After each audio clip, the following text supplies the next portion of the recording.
English பேசணும்னு ஆசைப்பட்டுட்டு இருக்க நீங்கள் இந்த 2 விஷயத்தை ஃபேஸ் பண்ணியிருந்தீங்க அப்படின்னா, ஒன்று நீங்கள் சீக்கிரம் இங்கிலீஷ் கற்றுக்க போகிறீங்க, ரெண்டாவது நீங்கள் இங்கிலீஷ் பேசுகிறத இந்த உலகத்தில் யாராலையும் தடுக்க முடியாது, ஏன் உங்களால் கூட தடுக்க முடியாது.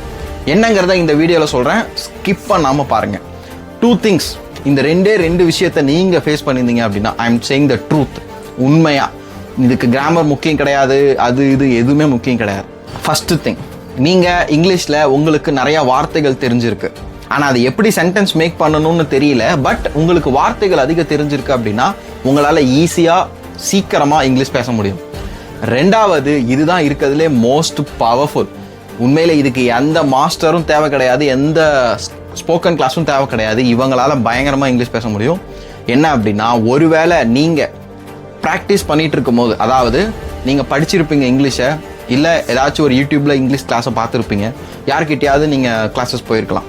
ஆனால் அதை நான் வாயை மூடி அப்படியே எனக்குள்ளே வைக்காமல் நான் பேசணும்னு நினைக்கிறேன்ட்டு நீங்கள் ஆப்போசிட் பர்சன் கிட்ட இல்லை யார்கிட்டயோ பேசணும்னு ட்ரை பண்ணி இருக்கும் போது நீங்கள் அவமானப்பட்டு இருந்தா, யாராவது உங்களை இதில் நக்கல் பண்ணியிருந்தா, ஏன்னா அவன் இங்கிலீஷ் இப்படி பேசுகிறானே நினச்சிருந்தா, நீங்கள் தான் இருக்கலே மோஸ்ட் பவர்ஃபுல். உங்களால் கண்டிப்பாக பவர்ஃபுல்லாக இங்கிலீஷ் பேச முடியும். ஓகே, ஸோ உங்களுக்கு இங்கிலீஷ் சம்மந்தப்பட்ட எந்த கொஷினாக இருந்தாலும் கீழே கமெண்ட் பண்ணுங்கள், நான் உங்களுக்கு ஹெல்ப் பண்ணுறேன்.